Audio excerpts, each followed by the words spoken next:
사랑 내게 있네. 그 사랑이 날 채우네. 주는 내게 있네. 그대로 날 채우네. 성경의 숲을 걷다. 오늘은 신명기 20장입니다. 신명기는 이스라엘 백성들이 당연히 가나안 땅에 들어간다는 것을 전제하에 말씀하고 있습니다. 그래서 모세의 첫 번째 설교에서는 지난 과거 하나님의 역사를 해고했고요. 두 번째 설교인 신명기 5장에서 28장까지는 이스라엘 백성들이 가나안 땅에 들어가면 하나님의 율법을 기준으로 어떤 사회를 이루고 어떻게 살아가야 하는지에 대한 가르침을 주고 있습니다. 특히 12장부터 26장까지는 두 번째 설교의 핵심이자 신명기 전체의 중심 내용입니다. 여호와 하나님을 어떻게 예배해야 하는지, 또한 하나님을 예배하기 위해서 거룩한 성민인 이스라엘 백성들은 어떻게 일상생활을 하는지, 정치 지도자와 종교 지도자들은 어떻게 맡은 바 책임을 감당할 수 있는지에 대해서, 또한 도피성을 비롯한 기본적인 권리들을 강조하셨습니다. 오늘 신명기 20장은 전쟁에 관한 규례인데요. 전쟁에 대한 규례는 성경에서 유일하게 이곳 신명기 20장에서만 언급하고 있습니다.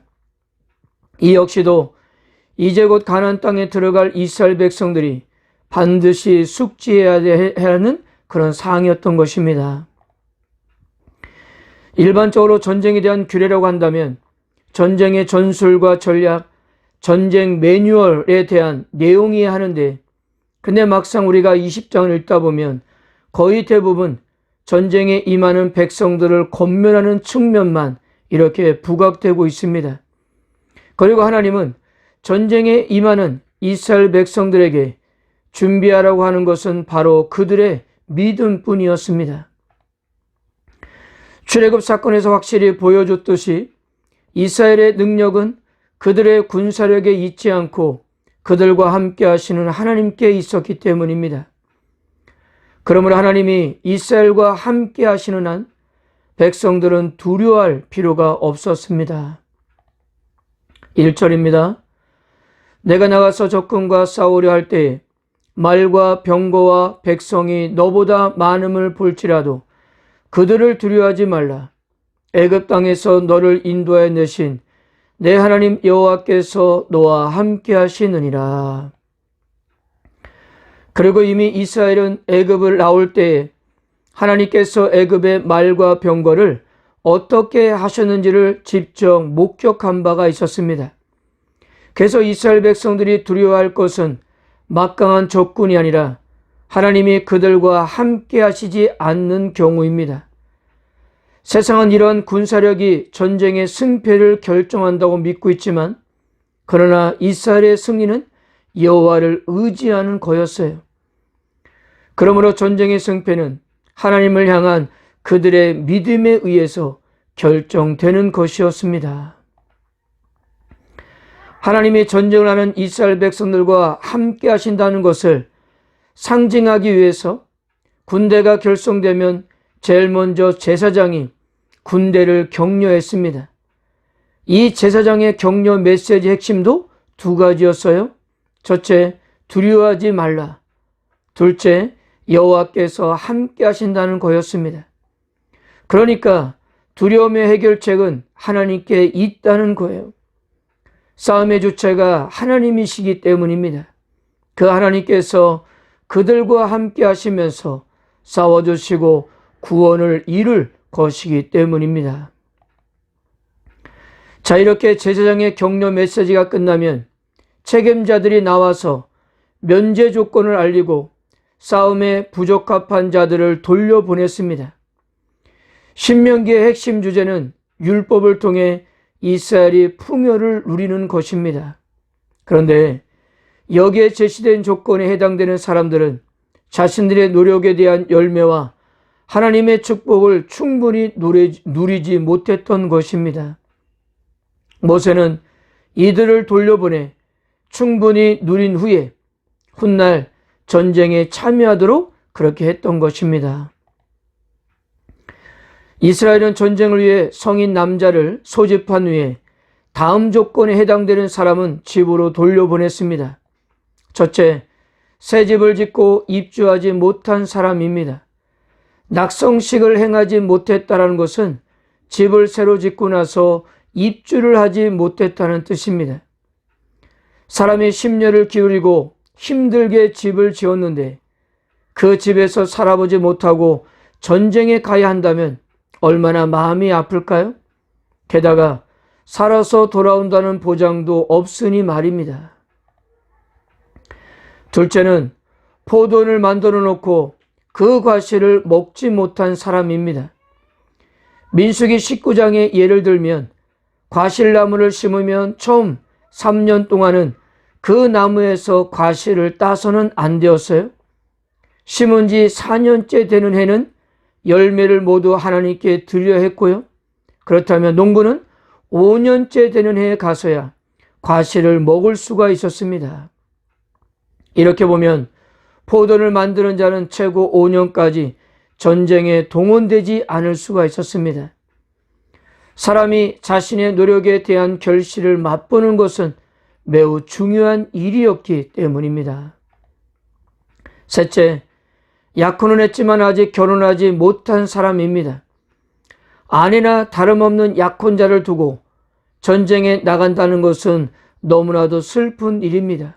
만일 죽기라도 한다면 약속을 결혼으로 취급하는 이스라엘 문화에서 약혼녀는 식도 올리지 못하고 과부로 살아야 했기 때문입니다.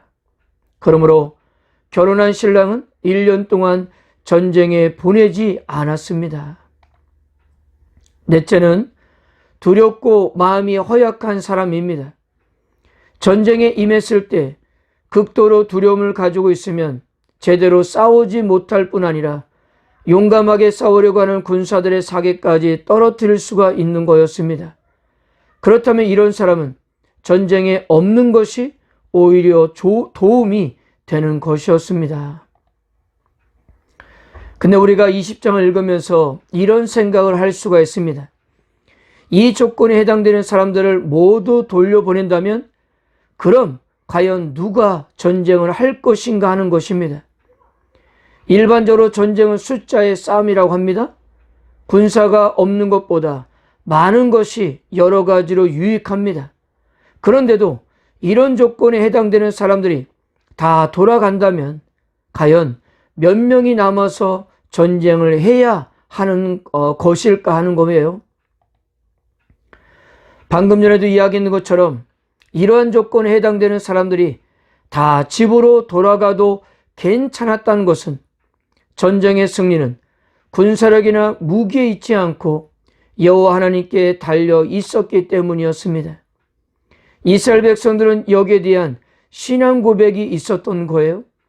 이들은 이미 출애굽과 광야에서 그러한 사실을 경험했기 때문입니다. 사사기 7장을 참고해보면 당시 이스라엘과 미디안의 전쟁에서 기드온이 전쟁에 나갈 사람을 모집했을 때 32,000명이 모였습니다. 그런데 하나님은 그것도 많다 하시면서 두려워서 전쟁에 나갈 수 없는 자 22,000명을 집으로 돌려보내고 나머지 10,000명에서도 결국 300명밖에 남지 않게 했습니다.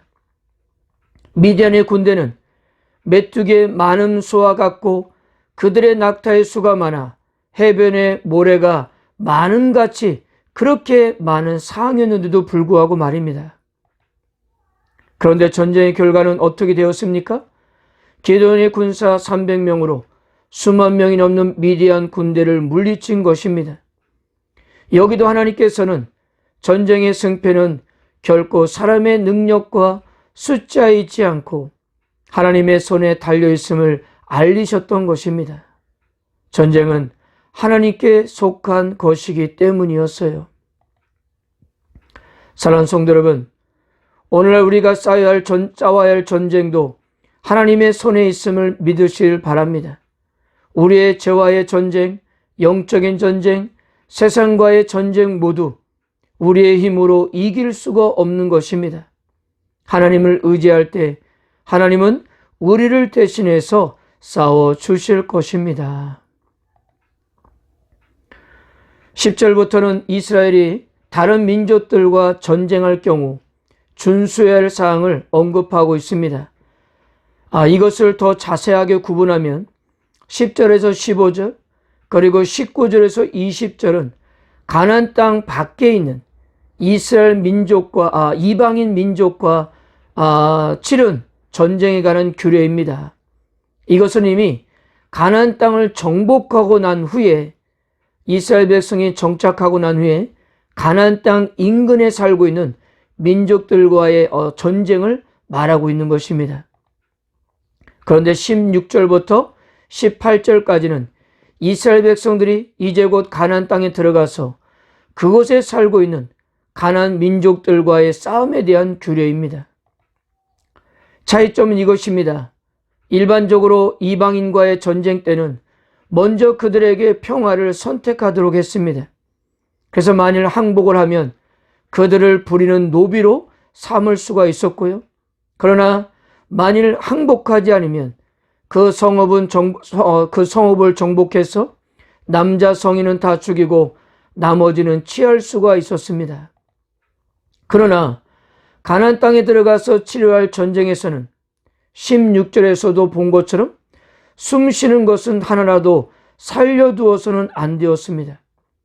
가나안 주민들에게는 진멸이 선포되었기 때문입니다. 이것은 이미 앞에서도 그들의 가증한 행위로 인해서 하나님의 심판이 이미 예고가 되었기 때문이고요. 또한 이스라엘 백성들이 이런 가증한 풍속에 오염되는 것을 우려했기 때문입니다.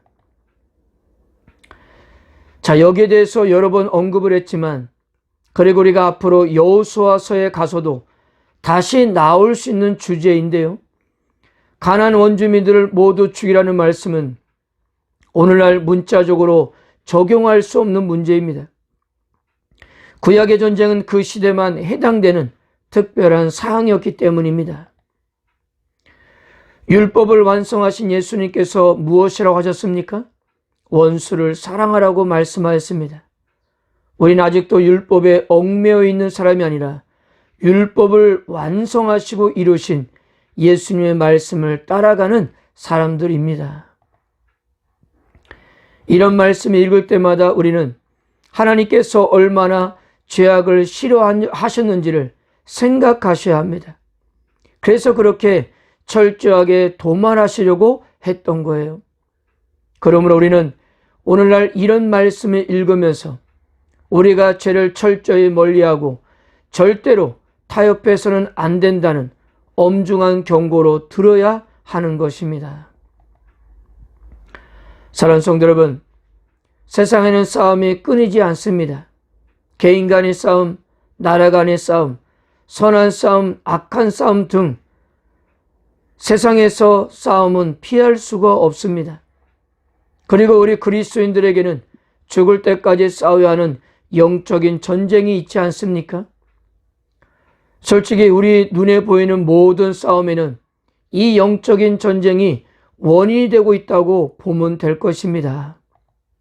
그렇다면 이 싸움을, 이 전쟁을 우리는 어떻게 승리할 수 있을까요? 그것은 우리가 보는 것에 달려 있습니다. 너보다 많음을 볼지라도 관건은 보는 것입니다. 문제를 볼 것인가? 나와 함께 하시는 하나님을 볼 것인가입니다. 물론 어떤 큰 문제가 일어나고 내가 감당할 수 없는 사건이 일어날 때 왜 두렵지 않겠습니까? 그러나 그런 속에서 진정한 용기는 두려움 가운데서 우리를 위해 일하시는 하나님을 바라보는 것입니다. 모든 문제는 다 하나님께 속해 있기 때문이에요. 하나님은 우리를 위해서 일하십니다. 결코 하나님보다 더 큰 문제는 없다는 사실입니다. 사랑하는 성도 여러분, 결코 눈에 보이는 것만 보지 마시고 전체를 보시기 바랍니다. 하나님은 언제나 우리와 함께 하십니다. 예수님은 오늘도 우리에게 말씀하십니다. 두려워하지 말고 믿기만 하라. 이 말씀이 오늘 우리에게 주시는 주님의 음성임을 믿으시고 승리하시는 하루가 되시기를 주님의 이름으로 축복합니다. 그 사랑